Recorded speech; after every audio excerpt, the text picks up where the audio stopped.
का बच्चा मिल गया। उसने सोचा इसको पाल लूंगा तो मेरे प्रपंच सारे खत्म हो गए, गीदड़ भेड़िए कोई नहीं आएंगे मेरी बकरियों को भेड़ों को मारने के लिए, इसलिए इसको पाल लेता हूँ। उसको पाला पोसा, दूध पिलाया, अपने साथ रखा, और उसके स्वभाव में भी ऐसा आ गया कि वो साथ साथ गडरिए के जाता था जंगल में भेड़ों के साथ में, वह बैठता था आराम से, फिर वापस आता था, भेड़ का दूध पीता था, बकरी का दूध पीता था। एक दिन नया दृश्य खड़ा होता है, काफी बड़ा हो गया बच्चा, और गडरिया तो निश्चित था कि जब शेर का बच्चा होता तो स्वभाव था दूसरे प्राणी वैसे ही डरते भाग जाएंगे, भेड़ों के तो साथ रहता है, इसको भेड़ों से तो कोई लेना देना होगा। जैसे ही शेर का बच्चा अपने पास था, गडरिया आराम से सो गया, भेड़ें आराम से चल रही थी। इतने में असली शेर आया पानी पीने के लिए, और वो बड़ा आश्चर्यचकित हुआ, कौतूहल में पड़ा कि ये क्या है, मेरा वंशज, मेरा समाज का प्राणी इन भेड़ों के साथ बैठा है, भेड़े इनसे डरती नहीं है क्या? उसने धीरे से उसको इशारा किया, इधर आओ। वो भी देखा, गया पास में, बोलो क्या है कि भेड़ों के साथ क्या कर रहा है? तो मैं तो भेड़ों का ही हूं बच्चा। कह रही नहीं, तू भेड़ों का बच्चा नहीं है, तू शेर का बच्चा। उसने शब्द भी पहली बार सुना था कि मैं शेर का बच्चा हूं। क्या इधर मेरे पास आ, थोड़ा पुचकारा, थोड़ा प्यार किया, पास में लाया, बोले तू भाई बेटा तू शेर का वंशज है, और शेर वो होता है तो सबसे शक्तिशाली होता है, राजा होता है जंगल का। नहीं नहीं, मैंने भेड़ों का दूध पिया, मैं तो भेड़ का बच्चा। ठीक है, तालाब पर ले गया, तालाब पर ले जाकर के उसको कहा, देख इसमें पानी में देख, तेरा मुख और मेरा आकृति मुख की एक जैसी है, या तेरी और मुख की आकृति भेड़ जैसी है। उसने देखा, देख करके बोला आकृति तो आप जैसी, पर हूं भेड़ का बच्चा। दूसरी बार कहा, देख तेरी पूंछ और मेरी पूंछ एक जैसी है, तेरी पूंछ मुझ जैसी है, कि पूंछ तो भाई साहब आप जैसी है, परंतु हूं भेड़ का बच्चा। ठीक है, पंजे देख, नाखून देख, मेरे जैसे हैं या भेड़ जैसे है? तो आप जैसे, हूं भेड़ का बच्चा। अरे दांत देख मुंह के, बोले दांत भी आप जैसे, पीछा छोड़ दो मेरा, पर मैं तो भेड़ का ही बच्चा हूं। ठीक, एक काम कर, अपनी आवाज निकाल, बोल शुरू कर, बोलना शुरू कर। उसने ऊं करते धीरे से उसकी शेर की आवाज निकली, दहाड़ा, और जैसे दहाड़ा भेड़े भागी, ग्वाला भाग गया, पीछे दोनों शेर के बच्चे रहे। ऐसे आपको दहाड़ना पड़ेगा शेर के बच्चे।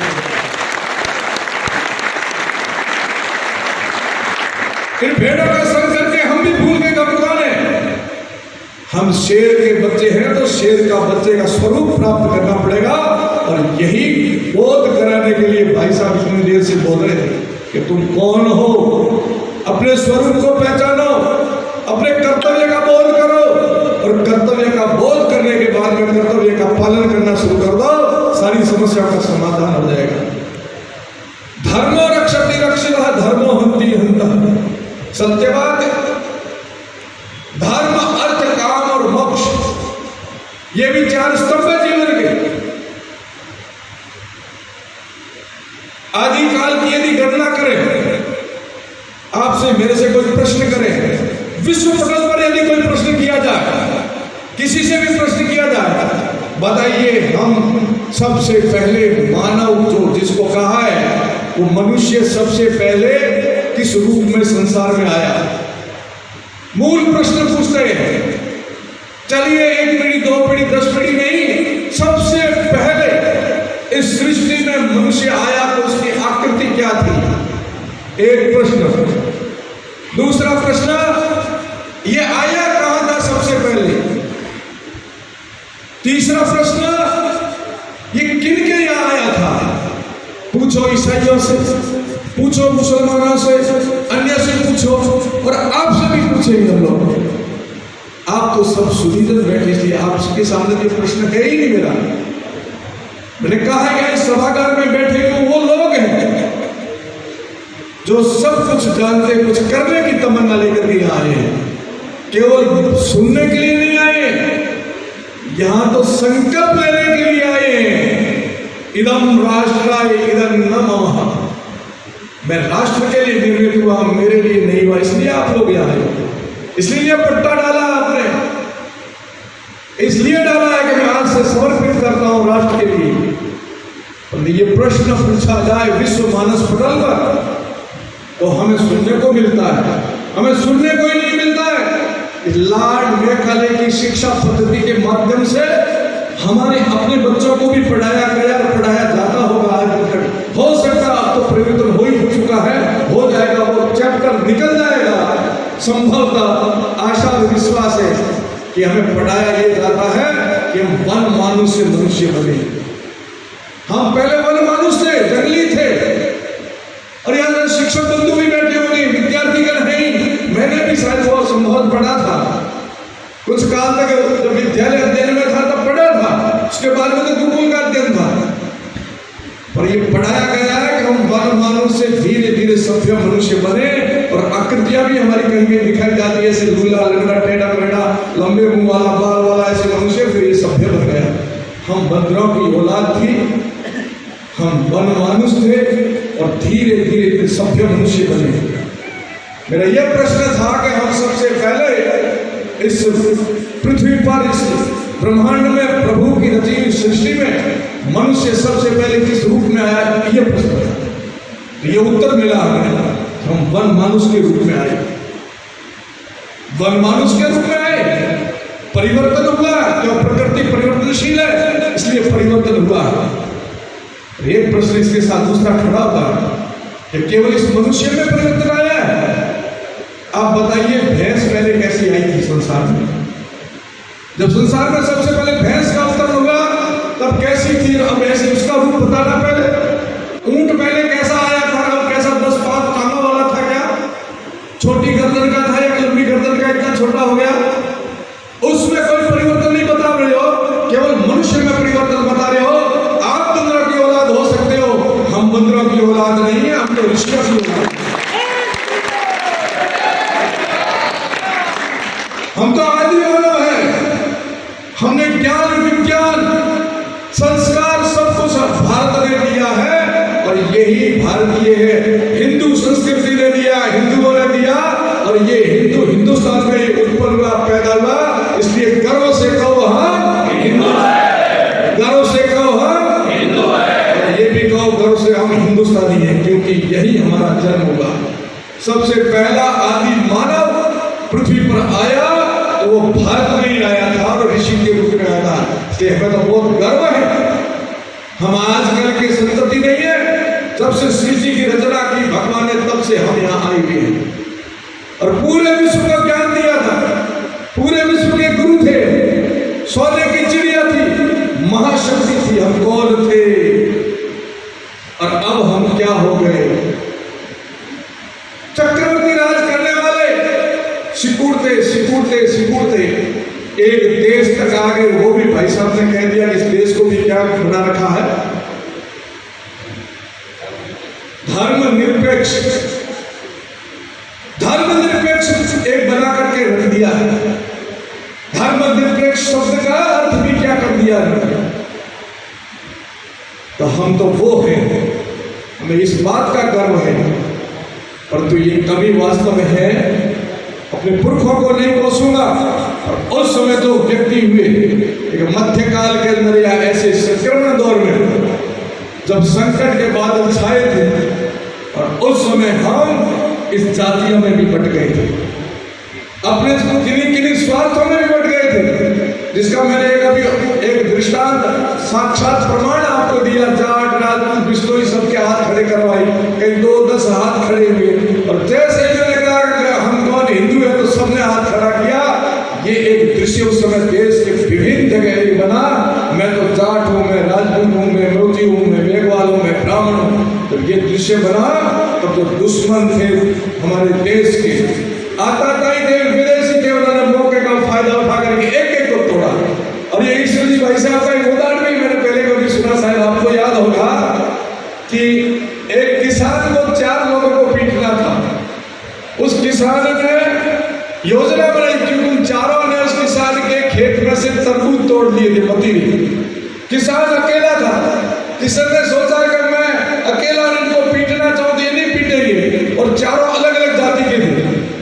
किसान ने योजना बनाई, एक ठाकुर था, एक ब्राह्मण था, एक और कोई था, सुथार था, दर्जी था, उन सबको अलग अलग, एक बनिया था, शेर था, उन चारों को अलग अलग जाति का अपना एक बोध कराया। आप तो ठाकुर साहब, अरे ठाकुर साहब थे तो हमारा गाँव धनी हो थे, सो तोड़े काली मैंने कोई फर्क नहीं पड़े, पर वो महाराज क्यों तोड़े हुए, महाराज ने ठोको आगे, महाराज ने ठोक दी, तुझे हमें थोड़ा जगह हेठ थी, थे भी ठीक हो, थे मोरे व्यापार में काम हो, कारीगर के सुधार लगे थे मोरे काम हो, किसान ने, पर वो ब्राह्मण है नहीं, ओइले कूटो, दूसरा 3 देखता रहेगा, बर्फ तक कूटे हम लोग गई। फिर बारी आई, ठाकर साहब की भी आ गई, फिर बारी सुधारनी भी आ गई, ठीक इसे एक एक को तोड़ तोड़ करके मारा और पीटा। यदि वो चारों एक होते तो नहीं हो सकता था, ये एक ऐसा दौर चला था। पुनः वो गलतियां नहीं दोहरानी है, यही कहना मेरा है, यही कहना भाई साहब का है, जो हो गया सो हो गया, अब आगे नहीं होने देंगे। इस बात को बोध करने के लिए आज की सभा और हमारे जीवन का उद्देश्य है। भाई साहब ने यही कहा कि हमारे जीवन के उद्देश्य को समझो, केवल कर्तव्य का बोध कराना और कर्तव्य के पालन करने के लिए आगे बढ़ाना। और ऐसा ही आपको भी करना पड़ेगा, अपने कर्तव्य का बोध करना, हम कौन थे और अब हो क्या गए और क्या हो जाएंगे। यदि यही परिदृश्य चलता गया तो दुष्स्वप्न देखने वाले दुष्टों का स्वप्न साकार हो सकता, होने तो नहीं देंगे, परंतु हो सकता है, ऐसा भी कभी कभी लगता है। हमारे पुरखों ने राज किया था, हम करेंगे, दुष्स्वप्न देखने वाले लोग भी, आपको पता है। कुछ लोग सकारात्मक विचार करते हैं, सुस्वप्न देखते हैं, देश के लिए, समाज के लिए रात और दिन जगते हैं। इन्होंने अपने जीवन को दिया है, ये अपने जीवन को अलग से व्यक्तिगत जीवन जी सकते थे, और इन्होंने कहा नहीं नहीं, ये मेरा जीवन माँ भारती को समर्पित, देश को समर्पित,